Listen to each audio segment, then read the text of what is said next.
Hey there.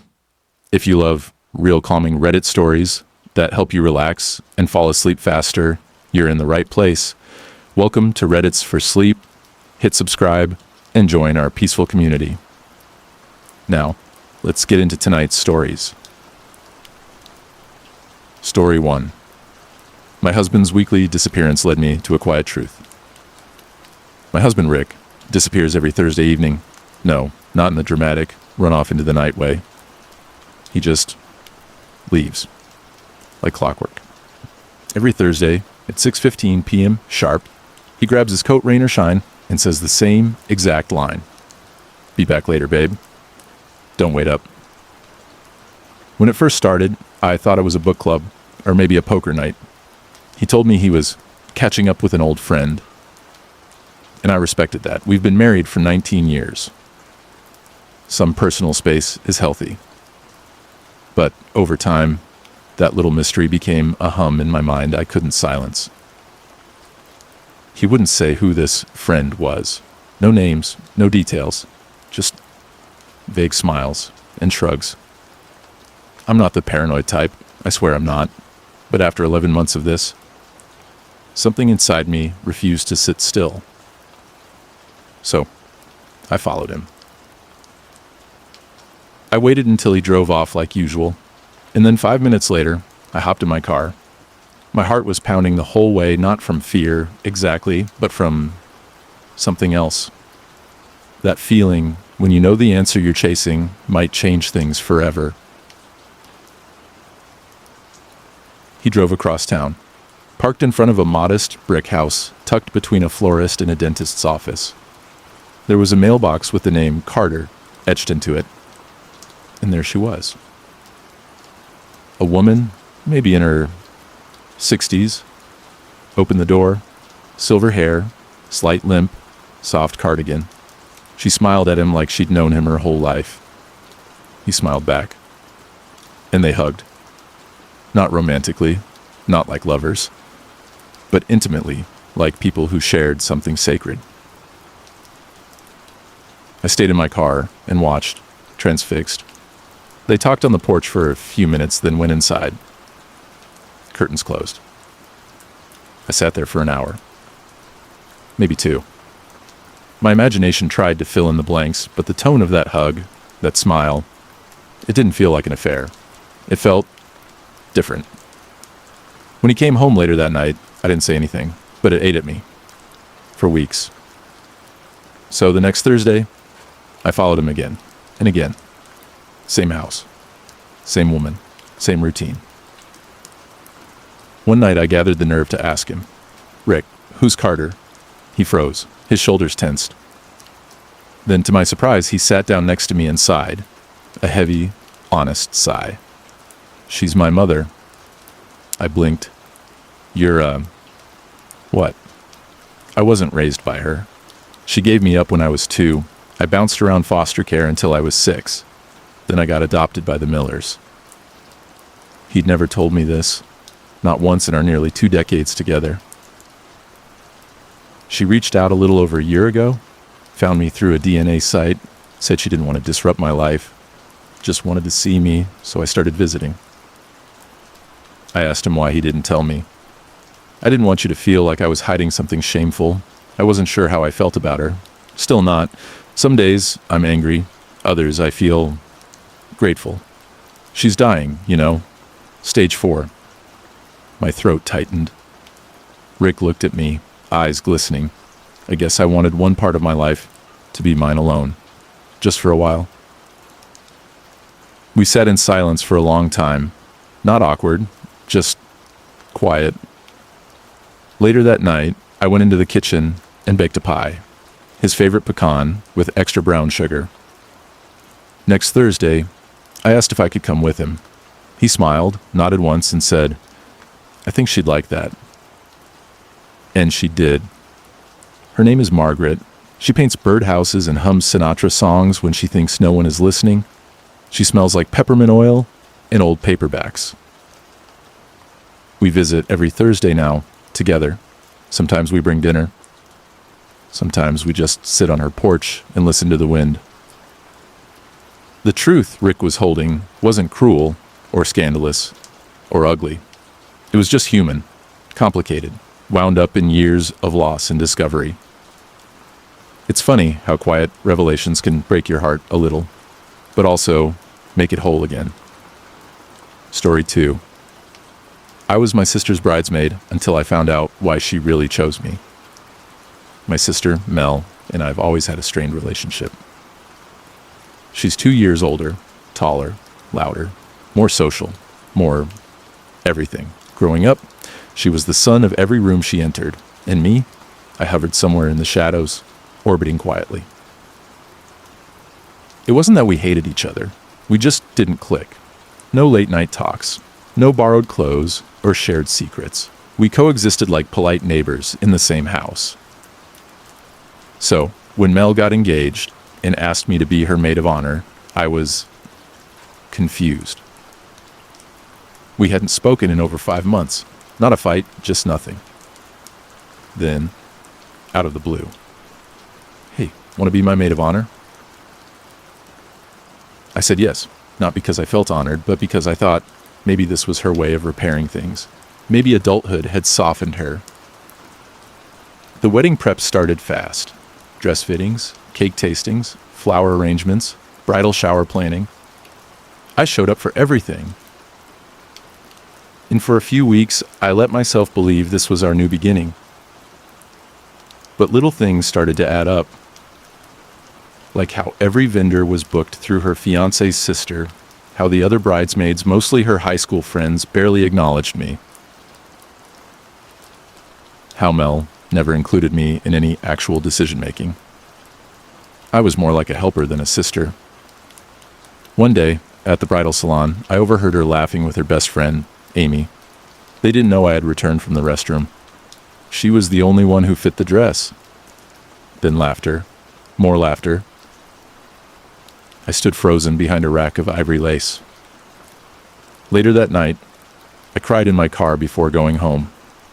That sentence looped in my mind like a cruel mantra. She was the only one who fit the dress.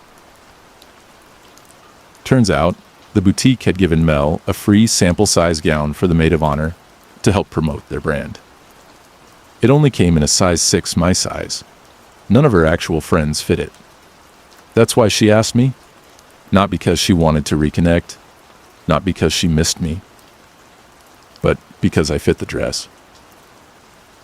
The next morning I drove to her place, sat across from her in her sunny little kitchen, heart pounding. "I know why you picked me," I said quietly. She blinked, played dumb. "What do you mean?"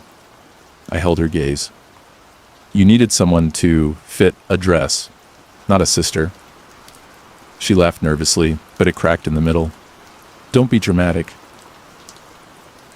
But I wasn't being dramatic. I was being honest for the first time in years. You've always treated me like a backup, like an accessory. You didn't call me when Mom got sick. You didn't invite me to your graduation. You didn't even tell me you got engaged until 2 months later. And now this. She shifted in her chair. I didn't think it would matter to you. You always seem fine, being left out. That hit deeper than I expected. Because part of me was fine with it. Being out of the spotlight meant less comparison, less disappointment, but it didn't mean I didn't feel anything. "I would have shown up for you anyway," I said. "I didn't need a title. I just wanted to feel like your sister." She stared at the table. "I'm sorry." I nodded. "I know." I stepped down as maid of honor that day. Still attended the wedding, sat in the 4th row with extended family. Watched her walk down the aisle in a sea of cream and candlelight. I smiled when she said her vows. I clapped when they kissed. But I didn't wait around afterward. I slipped out during the first dance, the echo of jazz fading behind me. Now, months later, we still don't talk much. An occasional birthday text, maybe. I think she knows she hurt me. I think she's scared to face it fully. And that's okay. Not every story ends with a tidy bow or a tearful reunion. Some just fade, slowly and quietly, like old Polaroids left in the sun. I'll always wish things had been different, but I no longer blame her for being who she is. Sometimes, the only real peace comes from setting down the weight of what someone never gave you and walking away, lighter. Story 3. My neighbor's wind chimes made me snap. Then I learned why she hung them. I never considered myself the irritable type. I like to think of myself as patient, the kind of man who lets things slide, who minds his own business. But every night for 3 weeks, my neighbor's wind chimes rang endlessly. Not just a soft jingle. No, these were metal tubes of torture, clanging and screeching at every gust of wind. It started as background noise, but over time, it grew teeth. I'd lie in bed, 11:47 p.m., eyes wide open, jaw clenched, waiting for the next gust.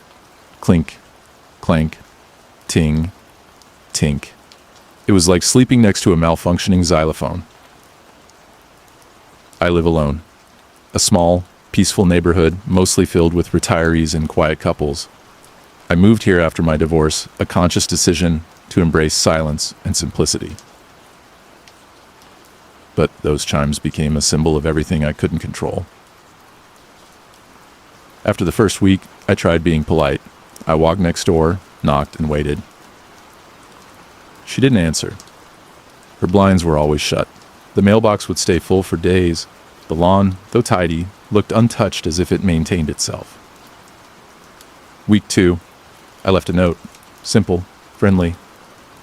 Hi there. The wind chimes are quite loud at night. Would you mind taking them down, or at least securing them? Thanks so much. Mark, next door. No response.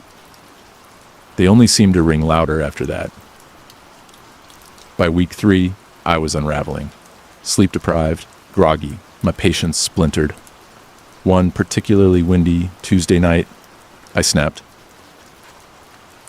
I marched over in my slippers, climbed her porch, and snatched the chimes off the hook. My heart pounded the whole time, but I told myself, "You've been fair. You gave her a chance. This is self-defense." I didn't break them. I didn't throw them away. I just kept them in my garage. The next morning, I saw something taped to my door. A note. It was written in shaky handwriting. Pencil. Neat but uncertain. Hi, Mark. I saw you took the chimes. I understand. I'll try to keep things quieter, but please know I didn't hang them for the sound. I hung them for him. My husband passed away in March. He used to say wind chimes sounded like laughter caught in the breeze. Every time I hear them, I feel like he's nearby. I know they're annoying, but they help me sleep. They make me feel less alone. Thank you for being patient. Elaine. My chest sank. I stood there on my porch, holding that note like it weighed 10 pounds. Elaine. I hadn't even known her name. She'd lived next to me for 2 years, and I didn't even know her name. I walked to her door that afternoon, chimes in hand. I knocked, gently this time. The door creaked open a few inches. A woman in her 70s, small frame, gray sweater, cautious eyes. I smiled, holding up the chimes. "I'm sorry, Elaine. I didn't know." She looked down. "It's all right. I know they're loud. I miss him so much." Her voice cracked on that last word. We talked for nearly half an hour on her porch. I learned that her husband, Daniel, had been her best friend for 49 years. That he used to make her laugh so hard she'd cry. That he'd loved tinkering, fixing old radios, building birdhouses, making his own wind chimes. Those chimes. He made them for their 40th anniversary. "I didn't know where else to put them," she said. "So I hung them out front." That night, I didn't sleep either, but not because of the noise. I just couldn't stop thinking about how close pain lives to us sometimes, only one wall away, and how easy it is to mistake grief for rudeness. The next day, I bought a new set of wind chimes, wooden ones. Softer, deeper tones. I brought them to her with a note. Maybe these can whisper instead of shout. You're always welcome to share the porch. She cried, hugged me tightly. I hadn't been hugged like that in a long time. Now, we share morning coffees once a week. We talk about nothing. Or everything. And the chimes. They still sing. But now, I hear them differently. Not as a nuisance, but as a memory echoing through the wind. Story 4. My father-in-law gave me a test at dinner, so I quietly flipped it on him. When I married Leah, I knew I was also marrying into her family, and that meant dealing with her father, Daniel. Daniel is a presence. He walks into a room like he owns it. Ex-military, sharp-dressed, silver hair always slicked back, eyes that size you up in a single glance. Leah warned me early on.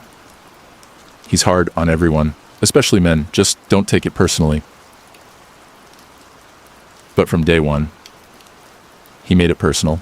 He called me kid, even though I was 28, corrected me in front of others, mocked my career, graphic design.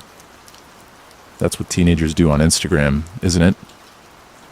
Asked questions that weren't really questions, they were challenges. Still, I kept my cool.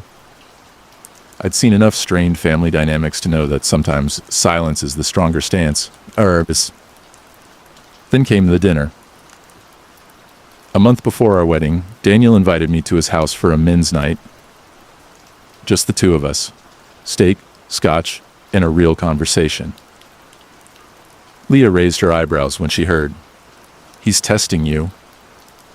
I laughed. What is this? A mob movie? But I showed up anyway. The evening started stiff but cordial. We ate grilled ribeye in his backyard under a string of vintage lights. He poured us both a drink neat, no ice. Then, after a long silence, he looked at me and said, "Let's play a game." He took out a small notebook. "I'm going to ask you some questions. Answer honestly. No overthinking." I paused. "Okay. What's your salary?" I blinked. "That's kind of..." He raised a hand. "Just answer." I told him. "Do you plan to buy a house in the next 5 years?" "Yes." "How many kids do you want?" 2, maybe 3. "Do you believe in prenuptial agreements?" "No." He wrote each answer down slowly, nodding like some kind of judge. Then, "What would you do if Leah cheated on you?" That one hit different. I clenched my jaw. I'd want to understand why, but I don't think I'd stay. Even if there were kids. I looked at him. "I don't believe in staying just to suffer. I believe in healing for everyone involved." He smirked. After a few more questions, he closed the notebook. "Well," he said, "I appreciate your honesty. That was helpful." Helpful. I left that night with a tight knot in my chest. It wasn't a conversation. It was an interrogation. But here's the thing. I used to design UX surveys for corporations, the kind that predict buyer behavior. I know how testing questions work, how patterns reveal intent, and how people in power often don't realize how transparent they become when they try to manipulate others. So, I decided to give Daniel a test of my own. The wedding came. Beautiful, small, emotional. Even Daniel gave a surprisingly heartfelt toast. A week after the honeymoon, I invited him to lunch. Just him and me. He agreed, curious. I took him to a quiet cafe, ordered tea. He got a sandwich. Halfway through, I pulled out a notebook. He looked amused. "What's this?" "My turn," I said. I flipped it open. "What's your current net worth?" He raised an eyebrow. "Excuse me?" "Just answer, honestly. No overthinking." He laughed. "All right, smart guy." He gave me a number. "Have you made any financial preparations in case you become incapacitated?" He blinked.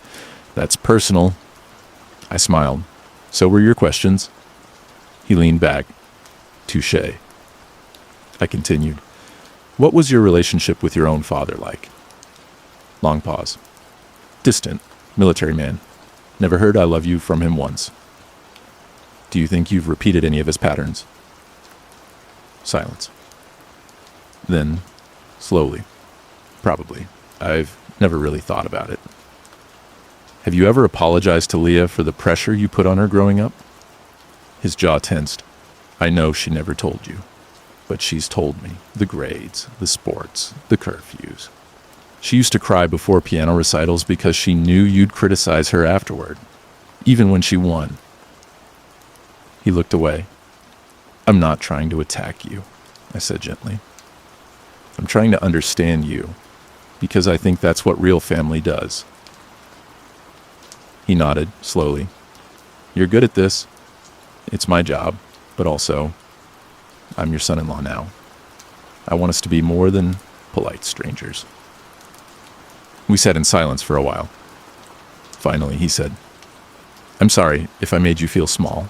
I didn't want my daughter to marry a man who couldn't challenge me back. I smiled. Well, now you know. I can. And since then, things have been better. Not perfect, but better. We talk now. Real talks. He even asks for design help now, and then he's launching a podcast, believe it or not. Sometimes, all it takes is turning the mirror around. Not to hurt, but to reveal. Story 5. My coworker tried to subtly ruin my promotion, so I let him dig his own grave. I've worked in the same mid-sized finance firm for 11 years. It's not glamorous, but it's steady spreadsheets, client calls, quiet office birthday cakes, that sort of place. I've always kept to myself. I come in early, leave on time, meet my deadlines, and go home to my dog and my books. I'm not flashy, not particularly ambitious, just consistent.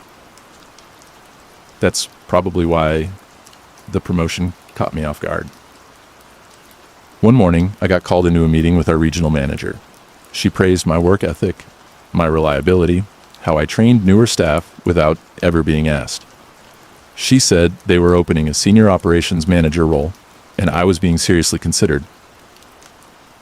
I didn't tell anyone right away. But someone already knew. His name was Tyler, mid-30s, loud, always cracking jokes that just barely skirt the line between funny and obnoxious. He's the kind of guy who makes big shows of helping people, then tells everyone he did. Tyler and I had always been civil, not friends, not enemies, just coworkers. But after word started to spread about my promotion, his demeanor shifted. Slightly. Subtly. He started correcting me in meetings, sometimes over things I hadn't even said. He'd interrupt me to restate what I had just said in a more polished way. In team Slack channels, he started tagging me in questions that weren't in my domain, just so it looked like I didn't have answers. Then came the weirdest part. He began planting small rumors. You know Mark's really overwhelmed lately, right? Isn't he going through something at home? He seems kind of off lately, doesn't he? It was so subtle, so casual, that most people probably didn't even register it consciously. But I did. And it stung. Not because it hurt my reputation, but because it felt so calculated, so cowardly. Now, here's the thing. I wasn't ready to retaliate, but I was raised to observe. So I began quietly keeping track. I saved Slack messages, took screenshots, forwarded vague emails he sent by accident. I documented when he misassigned me tasks, when he forgot to include me on key emails, when he brought up my name unnecessarily, in meetings I wasn't even in. I never responded publicly, never took the bait. I kept doing my job, hitting my deadlines, showing up early. Then I requested a meeting with our HR manager. I brought everything, A simple, organized folder, chronological, professional. I told her I wasn't filing a complaint yet. I just wanted the record to exist. She thanked me, said I was doing the right thing. A week later, the senior promotion was officially offered to me. I accepted. At our next team-wide meeting, Tyler's jaw locked when the announcement was made. He clapped, but didn't smile. Then came the part I didn't expect. 2 days after my promotion, Tyler got called into a closed-door meeting with HR. Apparently, the HR manager had decided to follow up on the report I'd filed. She conducted anonymous interviews, quiet ones. Turns out, I wasn't the only one he'd done this to, just the latest. 2 others women who had since transferred departments described nearly identical patterns. Passive sabotage, whisper campaigns, backhanded professionalism. He was given a formal warning and removed from 2 major accounts. The best part, I didn't have to do anything beyond the truth. He exposed himself. I just gave the mirror a little tilt. Now, I walk into work a bit lighter. Not because I won, but because I didn't stoop. Some people try to climb by pulling others down. But if you wait long enough, they usually trip on their own rope. Cue. Story 6. I found an old phone in my late mom's drawer. The messages changed everything. When my mom passed, grief didn't hit me all at once. It crept in slowly, through the smell of her favorite lotion on the bathroom counter, through the unread book beside her bed, through her untouched coffee mug in the sink. She was 68, healthy for her age. It was a stroke, sudden, final. No warnings, no goodbye. The house fell quiet after the funeral. I stayed back an extra week to sort her things. My siblings weren't ready. They lived far away. And frankly, they couldn't bear the emotional weight. So it was just me. Room by room, drawer by drawer. Most of what I found was ordinary receipts, old cards, a mountain of mismatched socks. But in the back of her bedroom closet, inside a dusty shoebox, was a flip phone. It was one of those old silver models with a scratched screen and keypad buttons worn smooth. I charged it out of curiosity. I wasn't expecting anything. But when it lit up, there were 43 unread text messages, all from a contact named D. The earliest message was from 3 years ago. D. Just saw you walking past the bakery again. Still can't believe how time hasn't touched you. I felt my pulse quicken. They were flirtatious, intimate, tender. D.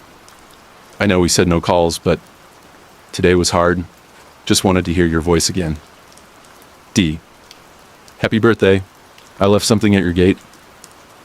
Don't pretend you don't still like tulips.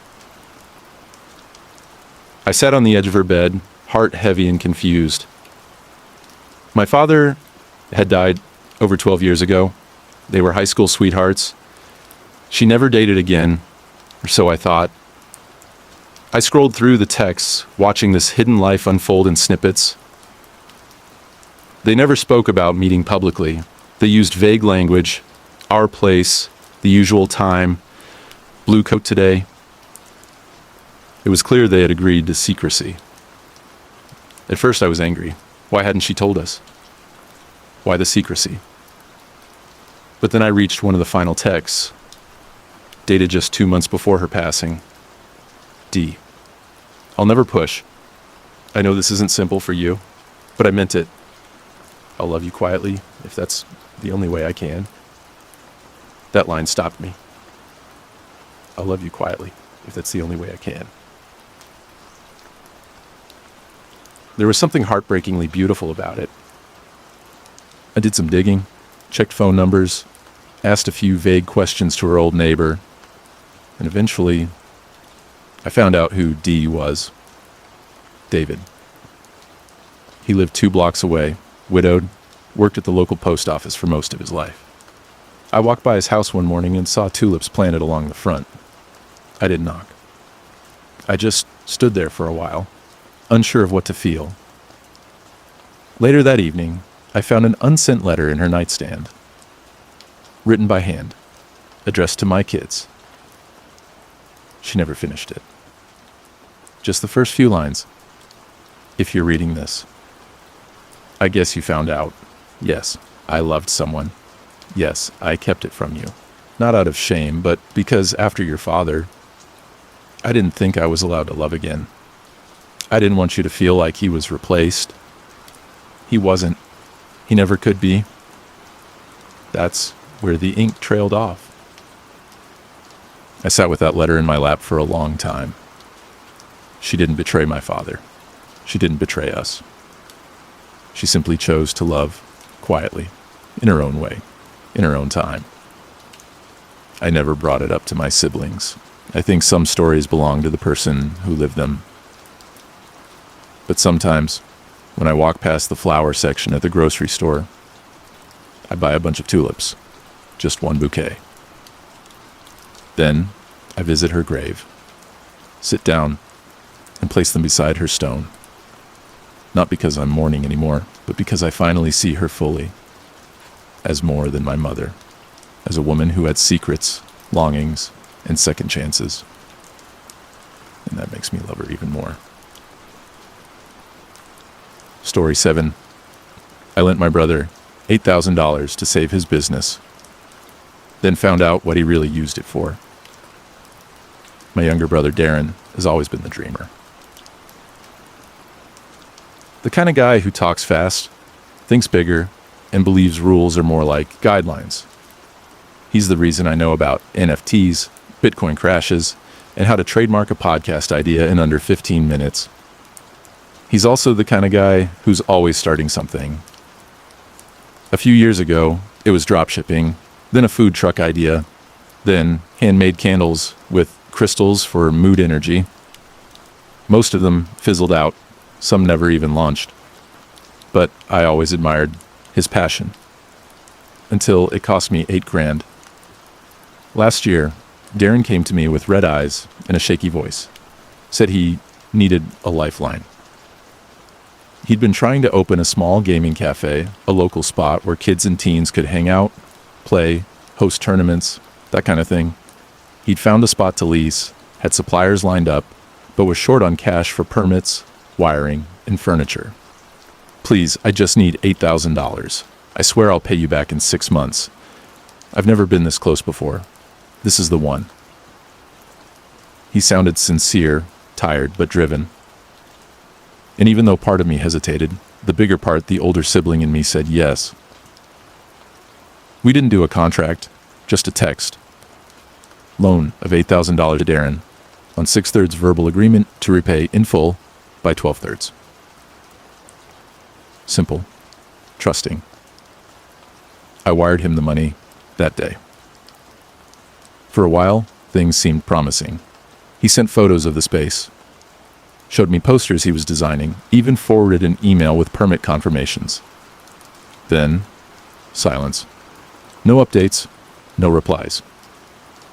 I texted, called, nothing. At first, I figured he was busy, overwhelmed. Launching a business is a grind. But by month 4, I had a gut feeling something was wrong. So I did what any worried sibling might do. I drove to the address he gave me. It was empty. Not under construction, just vacant, dusty windows. A for lease sign still taped inside. I called the building manager listed on the sign. Pretended to be an interested tenant. They told me no one had leased it in over a year. That's when it hit me like a brick.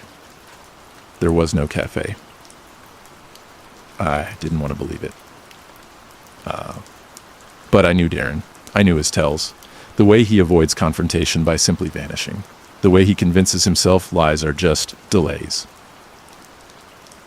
Still, I gave him one more chance. I texted, "Hey, I know the cafe wasn't real. I'm not mad, I just want the truth. Please don't vanish on me." An hour later, he called. No excuses, no lies, just quiet breathing then. I used it to pay off debt, credit cards, gambling stuff. I was going to flip it with crypto, pay you back before you even noticed. But I lost. I panicked. I didn't yell. I didn't even cry. I just went cold. You looked me in the eye, I said. You made up floor plans, sent fake photos. I know. I trusted you. I know. We didn't talk for weeks after that, not because I was punishing him, but because I genuinely didn't know what to say to someone who could lie so deeply and so comfortably. Eventually, he emailed me. Subject, payment plan. Inside was a spreadsheet, monthly breakdowns, $300 per month for the next 26 months. It wasn't much, but it was a start. So I replied, if you stick to this, I'll forgive the rest after the final payment. But miss 1 month, and I'll pursue it legally. I don't want to, but I will. He agreed, and so far he's paid 6 months on time. We're not close anymore. We're cordial, birthday texts, occasional check-ins. But that thread of blind trust, gone. It still hurts sometimes. The betrayal, yes, but more than that, the loss of who I thought he was. I still hope he changes. That this was the bottom he needed to hit to climb back up. But these days, I invest my money in bonds, not brothers. And I keep my generosity in writing. Story 8. My ex left me for a wealthier man, then asked for a favor 2 years later. We were together for 4 years. Lena and I met in college, one of those long, slow-burning relationships that starts with late-night talks in campus cafes and grows into something you think might last forever. She was warm, funny, opinionated, and ambitious. I loved that about her. We had plans, talked about moving in together, getting a dog, maybe even starting a little business someday. I worked in IT, she was getting her MBA. We didn't have much, but it felt like enough. Until it wasn't. After she graduated, Lena started a new job at a firm downtown. New wardrobe, new friends, new circles. I was happy for her at first. But the shift came fast. She started comparing things. Her coworkers were traveling, buying condos, wearing watches I couldn't pronounce. Suddenly, everything I offered felt small to her. She never said it outright, but I saw it in her eyes when I picked her up in my 10-year-old Honda. I heard it in the silence when I suggested budget date nights.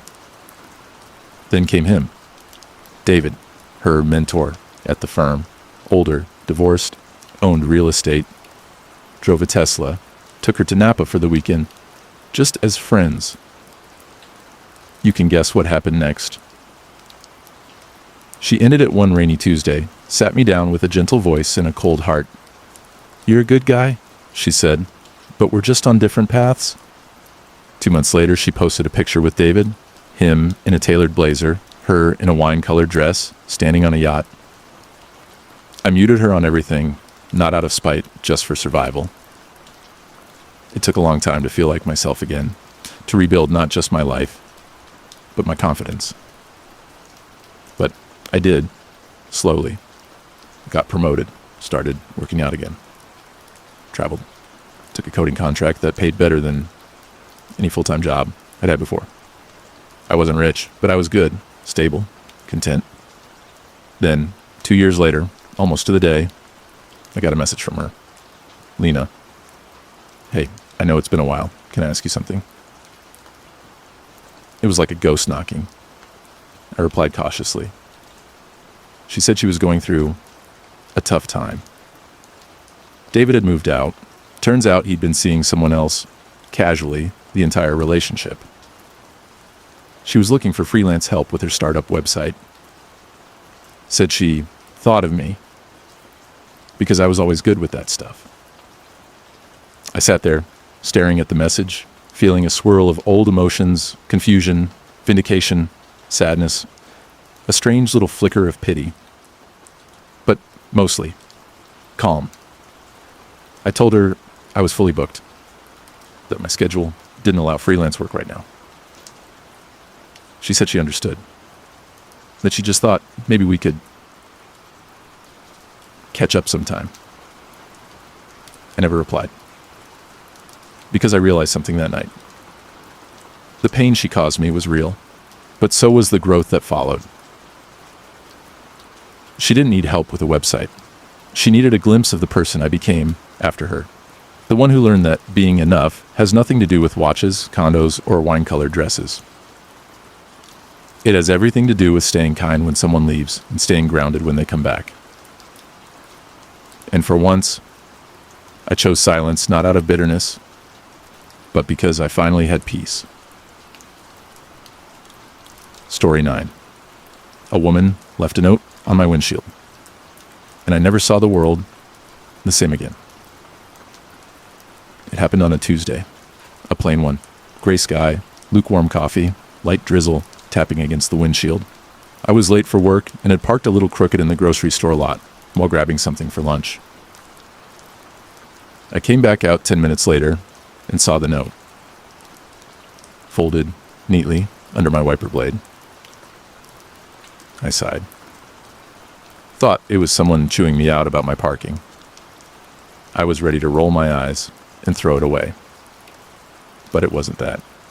It said, "I don't know you, but I saw you get out of your car, and you looked heavy. Not physically, just emotionally. I've seen that look before. If no one's told you this lately, I want to. You're doing better than you think. Please don't give up." A stranger. I stood there for a long moment, holding that piece of paper like it was fragile. Because the truth is, she was right. I was heavy.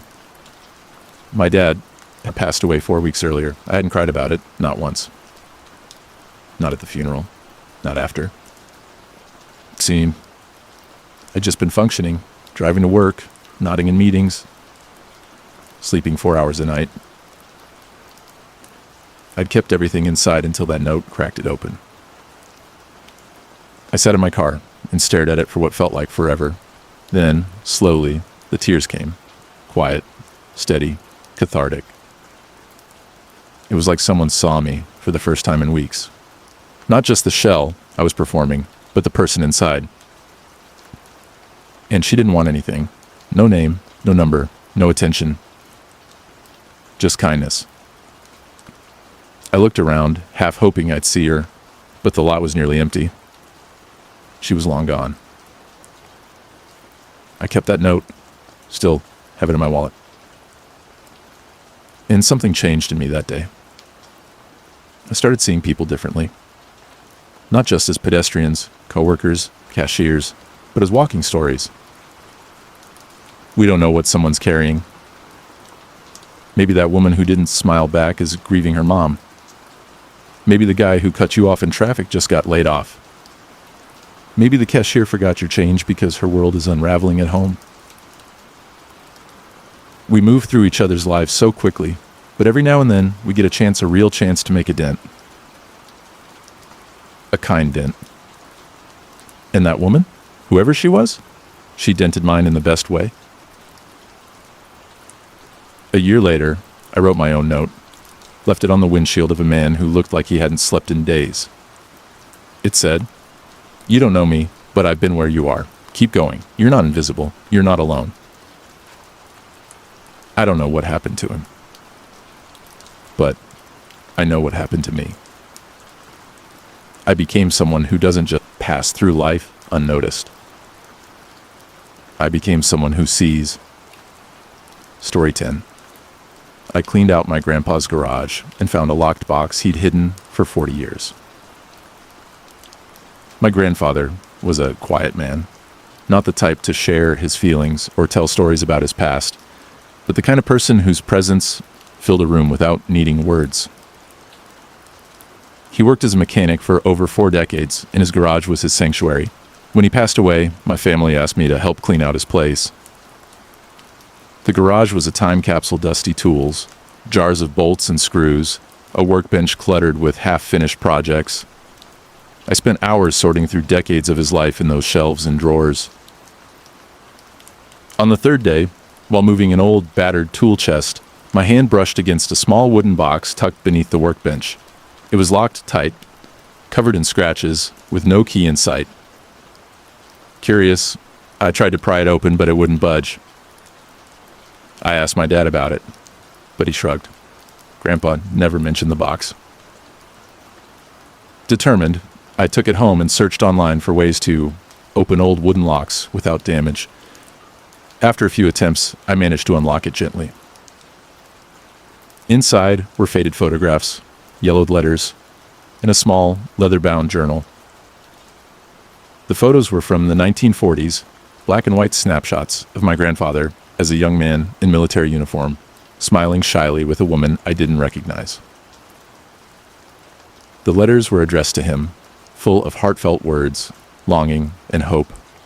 They were from a woman named Eleanor, his first love, the woman he never married. The journal revealed their story, a passionate romance interrupted by war, a secret engagement broken by circumstances neither could control, and a lifetime of quiet regret. Reading those pages, I felt like I'd finally met a part of my grandfather I never knew existed, the young man who dreamed, loved, and lost. That locked box held a treasure far greater than any heirloom. It held his heart. And it taught me that everyone carries hidden stories, some locked away for decades, waiting for the right moment to be found. Thanks for listening to Reddits for Sleep. If these stories helped you unwind, don't forget to subscribe and join us again for more peaceful nights, sweet dreams, and good night.